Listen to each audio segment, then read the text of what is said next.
예수님께서는 세리와 죄인들과 가까이 하셨습니다. 오늘 그들이 말씀을 들으러 오니까 비감 없이 상한 바리새인과 서기관들이 말합니다. 이 사람이 죄인을 영접하고 음식을 같이 먹는다, 그렇게 말하고 있습니다. 하나님께서 이 세상을 볼 때 하나님의 백성들, 세상의 모든 백성을 양으로 봅니다. 양은 두 종류의 양이 있습니다. 하나는 우리 가운데 있는 양이 있고, 아직까지 구원받지 못한 세상 밖에 있는 그런 잃어버린 양이 있습니다. 세리와 죄인들은 잃어버린 양을 찾아 나셔서 주님께서 복음을 전하고, 그들도 하나님 백성으로 인도하려고 지금 주님께서 나가시는 모습인데, 바리새인과 서기관들은 그것이 못마땅한 것입니다. 우리가 이 세상에 사람의 영혼을 볼 때 주님의 눈으로 참으로 바라보기를 바랍니다. 잃어버린 양은 목 잡는 양입니다. 이 목 잡는 양은 곧 죽게 돼요. 아주 시간이 지체할수록 위험하게 됩니다. 양과 목자의 개념은 사실은 우리에게는 좀 한국 사람에게는 생소합니다. 그런데 이스라엘 그 당시 사람들, 이스라엘 사람들은 양과 목자의 관계를 잘 압니다. 우리 양을 카운트를 해보니까 양이 한 마리 없어졌어요. 그 양이 밤새도록 그냥 두면 반드시 짐승에 잡혀가든지 위험에 빠져서 죽게 됩니다. 양의 속성에 대해서 여러분 잘 아시겠지만 양은 근시입니다. 아주 심각한 근시예요. 그래서 앞에 웅덩이가 있으면 그걸 따라가는 거예요. 그래 한 마리 양이 앞에서 웅덩이에 빠지면 30마리가 고다리 집단으로 웅덩이에 빠집니다. 그거는 앞에 양 웅덩이만 보기 때문입니다. 바로 옆에 있는, 바로 이웃에 있는 그 사람을 보고 따라가는 것이 양인데, 그래서 분별력이 없다고 말할 수 있습니다. 이게 먹어야 될 것인지 안 먹어야 될 것인지, 가야 될 것인지 안 가야 될 것인지를 어떻게 구분하는, 옆에 있는 양, 앞에 있는 양이 하는 대로 하게 되는 것입니다. 목자들이 그 양을 이렇게 목초지에 내놓을 때 양이 먹지 말아야 될 풀이 있나 보더라고요. 그 풀을 먹으면 죽는데 이 스스로는 그걸 구분을 못하는 거예요. 그래서 목자들이 구분을 해서 그저에게 보내야 되는데, 만약에 양을 혼자 내버려두면 아무데나 가서 먹다가 죽게 되는 것입니다. 이단에 잘 빠지는 그 성도들도 보면 예수를 믿는다 하면서도 이단에 빠져가 막 신천지 이런 데 빠져가지고 이상한 독차를 먹고 헷가닥해가 너무 개와가지고 교인을 파괴할 생각이나 하고 앉았고 말이에요. 그런 이상한 그 독약을 먹은 사람들, 이게 그걸 받아 먹는 것이 이상하지 않아요? 그게 뭐 좀 이만희가 교주라 그러는데 말이죠. 이 독초를 먹는데 저도 웃은 일을 당했는데, 오늘 이 말씀을 전거를 하면서 어떤 자매님이 깨알같이 적어왔습니다. 목사님 의인 99명이 있는 나라가 그 UFO가 있는 나라랍니다. 그래서 막 그 위대한 발견을 한 거예요. UFO 비행기 없이 날아오는 그게 의인 99명이 있는 나라랍니다. 그러니까 막 과학적으로도 얼마나 지식이 풍부해지고 자기가 정말 지식인이 됐다라는 그런 자부심을 가지고 저한테 자랑을 하더라고요. 그런 이단이 솔깃하고 믿어지는 것이 너무나 이상한 거예요. 그것도 신앙생활을 오래 한 성도가 독초인지 아닌지도 모르는 거예요. 그리고 잘 넘어지는 거예요. 양은 이렇게 다리가 짧아서 잘 넘어진대. 털이 길으면, 양은 이 털을 깎아야 되는데 이 털을 깎지 않으면 무거워서 잘다. 털이 돈인데 어깨에 좀 힘 들어가고 돈 좀 생기면 이상하게 신앙생활 잘하는 게 아니라 막 이래 시험 들었네 저래 시험 들었네, 불평만 많아지는 이런 것이 양떼들이라는 거죠. 최근에 어떤 양떼가 목자를 피해서 도망가서 동굴에 혼자 살았나 봐요. 그 털을 안 까니까 이 양떼가 공처럼 된 거야. 얼마나 길었는지. 그 털을 깎으니까 30명의 양복을 해줄 정도로 양털이 많아졌대요. 그러면 곧 죽게 됩니다. 그게 그걸 갖다가 내가 부자로 살겠다고 혼자만 걸쳐놓으면 곧 죽게 되는 것이 그 양떼인데, 깎아줘야 돼요. 그것을. 자기 방어수단이 전혀 없기 때문에 목자가 늘 머리에 기름을 밟아주잖아요. 기름을 안 바르면 여기 파리가 와가지고 잠깐 실례를 하고 알을 낳아도 그게 안으로 들어가지고 구덕이 생겨서 죽는 데잖아요. 그 정도로 전적으로 무방비 상태입니다. 그러니까 양떼에게는 결정것이 목자가 없으면 죽는 거예요. 그날 밤 찾지 않으면 죽습니다. 아주 어전시가 있는 거죠. 그걸 아는 사람은 이 잃어버린 양을 찾아 나선다는 말이 무슨 말인지 아는 것이에요. 요한복음 10장 11절에 보면 예수님은 선한 목자입니다. 나는 선한 목자라 선한 목자는 양들을 위하여 목숨을 버리거니와. 주님께서 이 땅에 찾아오셔서 하나님이 사람 되신 것, 제가 언젠가 비유를 했죠. 개가 좋아서 사람이 개 되는 거, 그보다 더 낮아지는 것이 하나님이 사람 되는 거라 그랬죠. 근데 개가 사람이 되셔서 또 사람을 위해서 죽으시는 제물이 되셨어요. 그게 십자가입니다. 나는 선한 목자라, 이 선한 목자는 양들을 위해서 목숨을 버린다.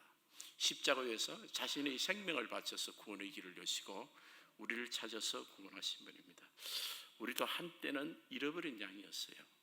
지금 이 자리에 앉아 있습니다. 지금 이 자리에 앉아 있지만은, 그러나 주님께서는 우리가 이 자리에 앉아 있지 않았을 때부터 우리를 찾아오셔서 우리를 구원하신 거예요.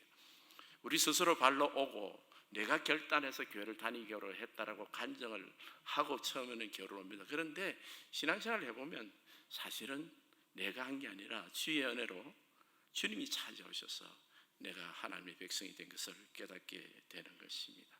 오늘 본문 4절에 보면 너희 중에 어떤 사람이 양 700마리가 있는지 그 중에 하나를 잃으면 99마리를 덜에 두고 그 잃은 것을 찾아내기까지 찾아다니지 않겠느냐. 오늘 찾아내기까지 찾는다, 찾도록 찾는다. 절대 포기하지 않으시는 하나님의 열심을 말하는 거죠. 우리 주님은 잃어버린 양을 찾아내실 때 절대로 포기하지 않으십니다.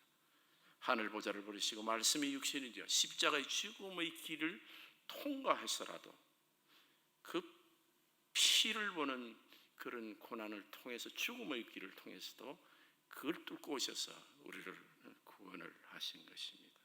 근데 더 놀라운 것은 99마리보다 한 마리 양을 더 귀하게 여긴다는 것입니다. 이런 계산법은 세상에는 없습니다. 99마리는 착하고 성실한데 지금 한 마리는 이 우리에 들지도 않고 혼자 마음대로 지금 나가 있는 것입니다. 우리가 이 주님의 심장과 주님의 시선을 잘 배워야 됩니다. 우리는 지금 우리 안에 있는 99마리 양에 해당되는 사람들이에요. 근데 하나님의 관심은 우리가 참 예배드리는 것도 기뻐하지만 우리로 하여금 우리 주님이 가진 시선을 가지고 바깥을 보라고 말하는 겁니다. 지금 이 우리에 들어오지 않은 잃어버린 양들을 항상 찾고 나서는 찾아 나서는 우리 주님의 심장을 우리가 꼭 가져야 됩니다. 왜냐하면 우리도 한때는 바깥에 있던 양들이었어요. 이제 주님 안에서 발견돼 들어왔습니다. 우리가 받은 사랑을 잊지 말고 우리 주님처럼 그런 마음을 가지고 나아가야 된다는 것입니다. 99마리 양들이 집단적으로 이렇게 불평할 수 있습니다. 우리는 뭐 양떼가 아닙니까? 왜 우리를 보고 우리를 그렇게 내버려 놓고 저 가치 없고 세리와 창기고 더럽기가 한량하고 사회적으로 정말 버려진 사람 같은 저런 사람들을 하나님 더 관심을 가십니까? 주님에게는 똑같은 하나님 백성들이기 때문입니다. 이런 비유로 제가 이야기를 할 수가 있습니다. 어정집에 아들이 둘이 있는데 동생이 크게 교통사고로 다쳤어요. 그러면 그때 당시에는 요즘은 뭐 간호소도 있지만 엄마 아빠가 밤새도록 같이 간호를 합니다. 그러면 형이 집에 하나 있는데 형이 뭐를 먹느냐? 라면 한 박스 넣고 너는 집에서 네가 챙겨 먹고 학교 가라 라고 할 정도로 형은 내버려 놓습니다. 동생을 위해서 일주일, 2주일 그냥 아이가 어느 정도 돌아올 때까지 엄마 아빠가 돌아가면서 밤새도록 아이를 간호합니다. 근데 형이 와서 나는 자식 아니요 왜 동생만 돌봅니까? 하면 한 코 맞죠, 그죠? 뺨 한 대 정도는 맞을 거예요. 왜? 동생은 지금 죽어가잖아요, 이놈아. 죽어가는 영혼에 대해서 하나님이 눈물과 하나님 시선이 거기가 있다는 사실을 여러분 꼭 보셔야 됩니다. 우리가 그 시선 때문에 살아간 거예요. 그래서 주님이 찾아오셔서 우리를 구원해 주신 겁니다. 이 세상에는 잃어버린 양이 참 많습니다, 여러분. 인도의 카스트 제도에 가보면 영국이 인도를 300년간 지배를 했는데도 그런 천민이 있는 줄을 몰랐다는 그런 천민이 있대요. 얼마나 천민인가 하면 빨래를 해주는 천민인데 사람들이 그 사람들을 보고 뭐라는 거는 너는 재수 없으니까 낮에 다니지 마, 밤에만 다녀 하고 자기들이 스스로 재수 없는 그런 집단인 줄 알고 밤에만 다니는 그런 집단이 인도의 카스트제의 맨 하부에 있답니다. 근데 우리 주님은요, 그들에게 시선이가 있다는 거예요. 우리 교회에서도 마찬가지예요. 교회에서도 좋은 사람, 착한 사람, 모범적인 사람이 아무래도 많은 사람들의 시선을 받습니다. 근데 우리 주님의 시선은 그렇지 않다는 사실을 꼭 아셔야 돼요. 우리 가운데서도 주님이 특별히 시선이 가는 사람들이 있다는 거예요. 바깥에서도 마찬가지입니다, 여러분. 그래서 내가 살았고 우리가 살았습니다. 잃어버린 양을 찾은 목자는 기쁨으로 충만합니다. 오늘 5절에 보면 찾아낸 절고 어깨 메고, 양을 이렇게 그림을 보니까 양은 이렇게 기다랗게 눕혀서 목에 이렇게 매더라고요. 이렇게 양 머리 이쪽으로 다리 이쪽으로 해가지고. 근데 우리 아이들은 무등을 태울 때 이렇게 다리를 이렇게 해서 무등을 태우잖아요. 어쨌든 주님이 너무 기뻐서 산에서 이렇게 춤추면서 내려오시는 겁니다. 그 집에 와서 그 벗과 이웃을 불러 모으고 말하되 나와 함께 즐기자. 나의 잃은 양을 찾아내었노라 하니라. 나의 잃은 양을 찾아내었노라.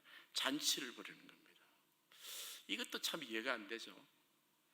잔치는 지금 집안에 있는 착한 사람들을 위해서 벌여야지, 어떻게 잃어버린 양 그 아이를 위해서 그렇게 찬치? 뭐 잘한 거 있다고? 아무것도 잘한 것도 없습니다. 헌금을 한 적도 없고 남을 위해서 기도를 한 적도 없고 세리와 창기들이 뭐 잘한 거 있습니까? 세상에 본이 되는 게 아무것도 없는데 주님은 자기가 기쁜 거예요. 잃어버린 양을 찾았고 죄인이 돌아왔다는 그 사실이 너무 기쁜 거예요. 여러분, 이 기쁨을 여러분 아시지요? 나도 그렇게 발견된 사람이고 우리 교회도 마찬가지입니다. 여러분, 새로운 양들이 올 때 그 양떼들을 향해서 잔치하고 기뻐하고, 특별히 예수 처음 믿은 사람은 우리 교회는 산삼이라고 부르잖아요. 신받들은 그분들이 예수를 믿고 변할 때 가장 기쁜 것은 본인도 기쁘지만 옆에서 섬기는 목자와 목원들이 기쁜 거예요. 왜 그렇습니까? 우리 가운데 주님의 심장이 있기 때문입니다. 우리 주님이 그걸 너무 기뻐하시는 거예요.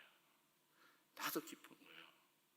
우리끼리 모여가지고 새신자 없이 새가족 없이 우리끼리 모여가 잔치 하는 것보다는 100명이 있어도 별로 은혜롭잖아요. 그런데 한 사람이 잃어버린 양이 새로 거기 들어왔어요. 발견이 됐어요.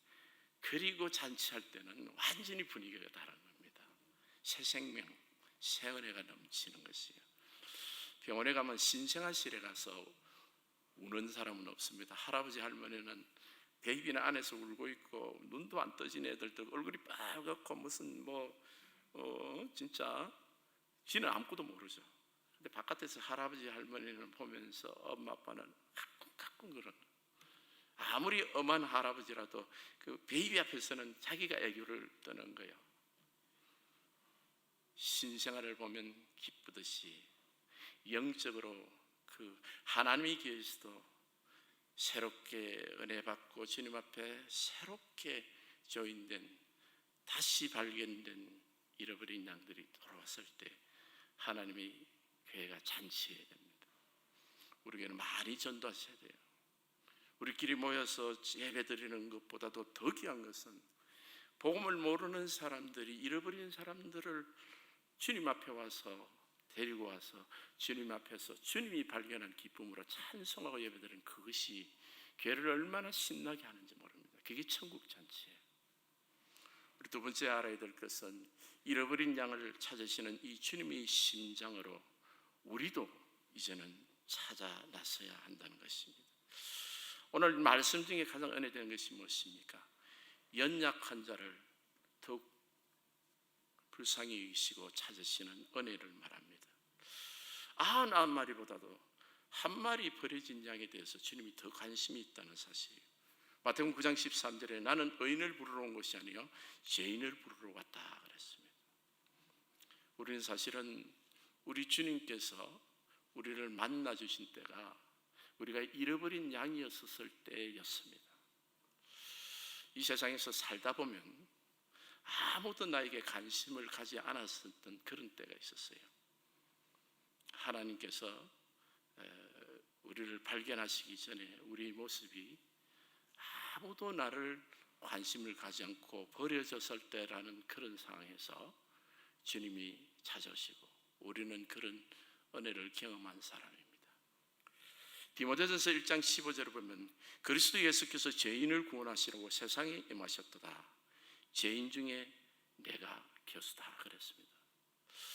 사도 바울은 왜 이런 말씀을 했을까요? 자기가 죄인 중에 교수라 그랬어요.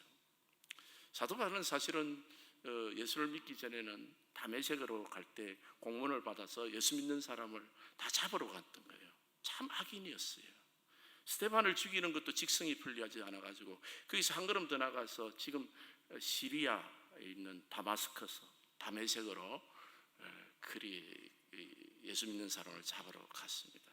근데 가던 도중에 하늘에서 큰 빛이 내려서 말에서 떨어졌습니다.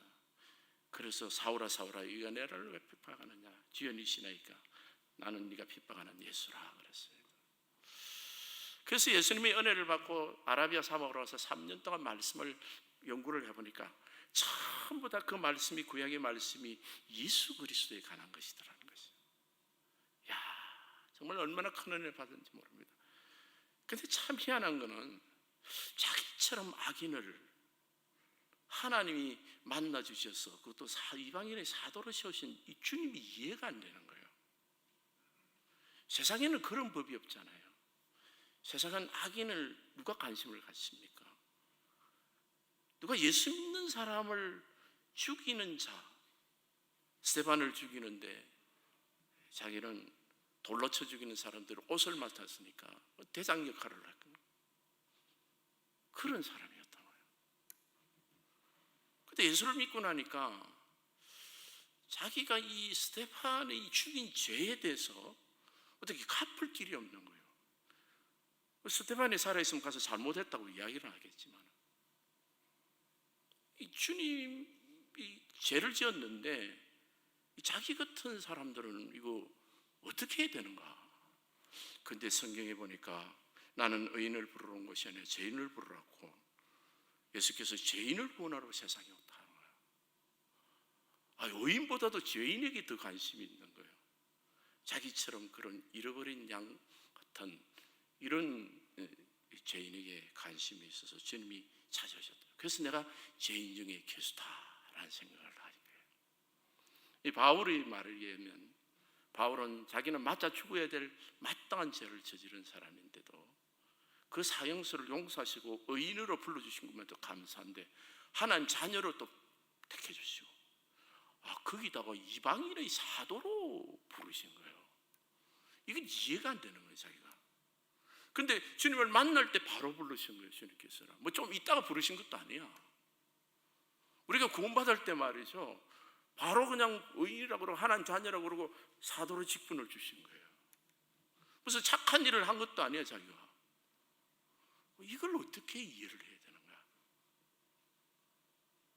주님께서 자기 주시는 것은 너는 네 죄가 크기 때문에 목사가 됐다는 거예요. 저는 이 말씀이 참 은혜가 됩니다. 참 은혜가 됩니다. 사람들은 목사가 되는 사람 신앙이 좋고 되게 인격적으로 존경받는 사람이라고 해서 목사가 되는 줄. 혹시 여러분 중직자 여러분들 중에서도 혹시 그런 착각을 하시는 분 계시면 오늘 내려놓으십시오. 목사다음으로 악인이 장로고 전도사고 부목사들이에요. 내가 받은 은혜가 크면 클수록 내가 얼마나 큰 죄를 용서받은 사람이라는 것을 깨닫게 되는 거예요. 바울은 자기가 죄인 중에 두목이었다.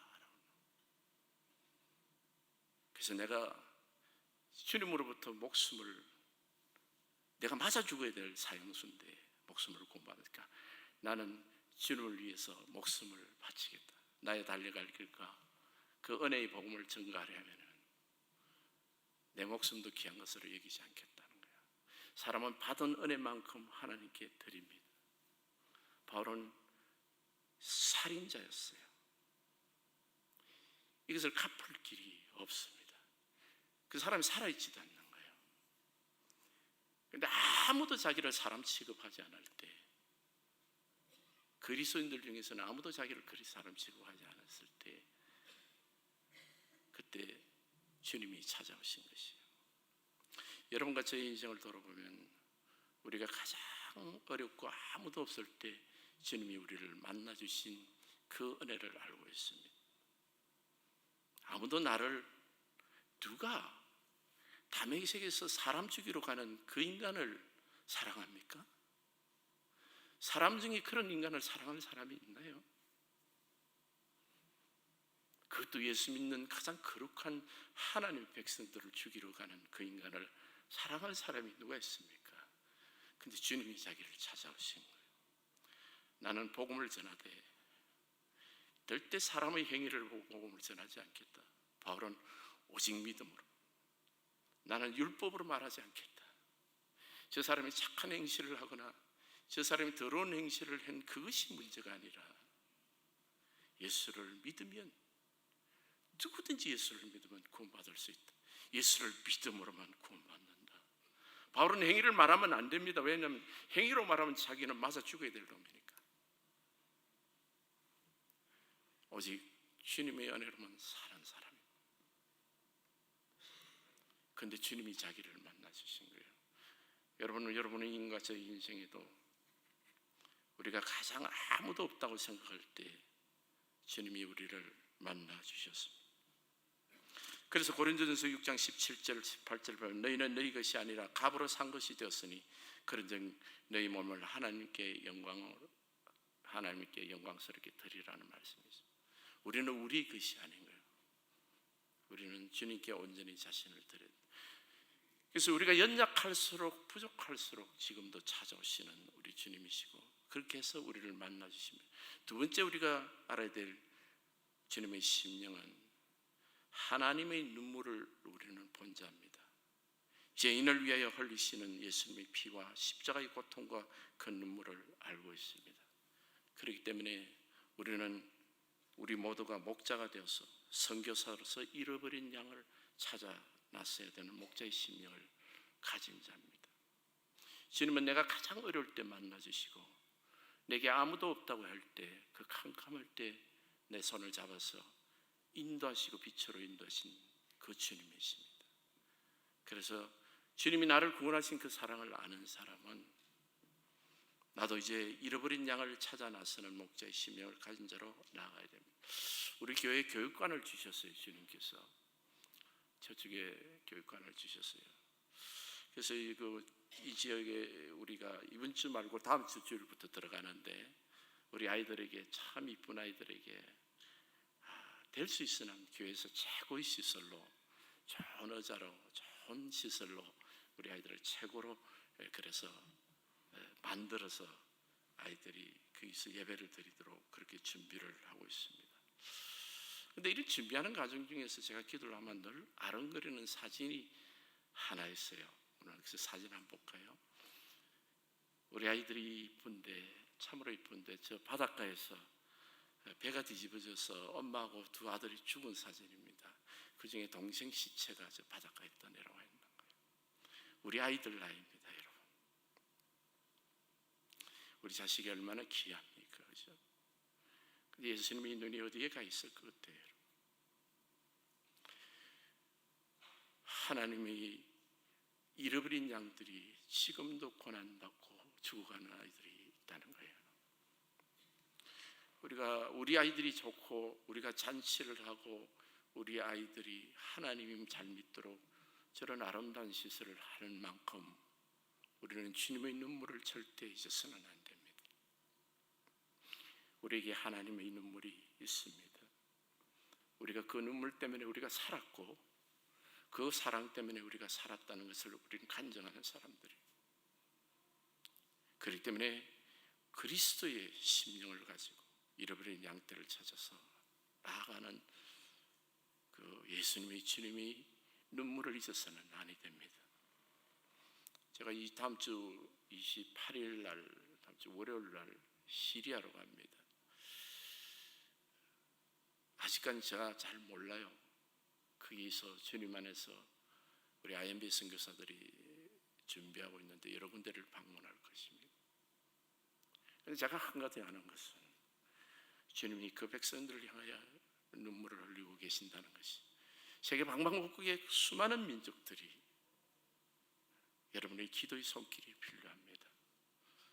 우리가 우리를 위해서 하는 것 아름다운 일들도 있지만은, 그것도 감사하지만은 주님께서 우리에게 바라보라고 한 것들에게 꼭 바라봐야 됩니다. 그리고 주님이 가는 그곳에 이제는 우리가 가야 돼요. 주님의 심장을 가지고. 여러분 기도로 동참해 주시고, 우리 좋은교회가 정말 주님이 좋아서 주님의 눈물을 가진 그런 교회가 되고, 하나님의 잃어버린 양을 향하신 그 하나님의 열심, 십자가의 그 고난의 열심을 우리도 품고 주님의 복음이 땅끝까지 전해질 때까지 충성하는 우리 성도들 되시기를 예수님 이름으로 축복합니다.